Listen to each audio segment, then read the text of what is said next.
Doon tayo agad sa pinaka pakay natin dito, which is luxury items. Yan. Please leave a comment, guys. Comment naman kayo sa vlog. Halimbawa na panood nyo, comment kayo. Para alam ko naman kung kamusta naman ang ating vlog for today. So for English speakers from the US, I'm gonna put a subscription or subtitles so you can actually understand what I'm trying to say. But yeah. Yan. Patay ng basket.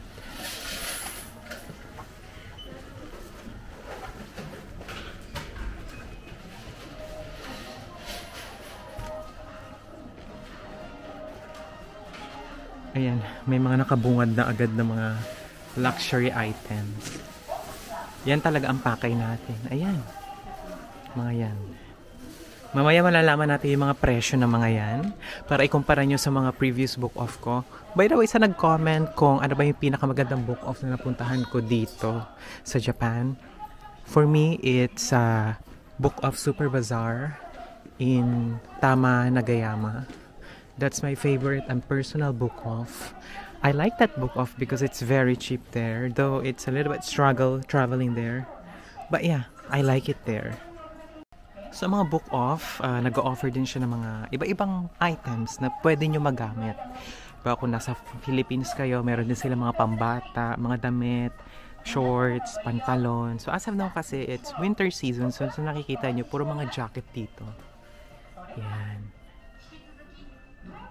So shout out sa mga masugid kong manonood ng Book of Super Bazaar. May bago po akong upload. Please check it out. Meron din tayong playlist for Book of Super Bazaar. So check nyo yun. Ngayon pupunta na tayo sa luxury items. So pagpasok nyo dito sa second floor, nasa right side siya. Yun, pwede nyo makita. So, ang Chanel dito na bag, 500,000 yen. Don't worry guys, lalabas naman dito sa video kung magkano yung conversion niya from yen to peso, yen to dollar. Para alam nyo na agad kung magkano yung pwede nyong dalhin kung halimbawa gusto nyong bilhin to. So, this is in pristine condition. This is 500,000 yen Chanel bag. And then sa kabila naman, ang kulay pala nito is around parang dark blue. Yan. I-close up natin para makita naman ninyo ang sinasabi kong pristine condition. Hindi gamit na gamit yung ano niya, strap niya, gold strap.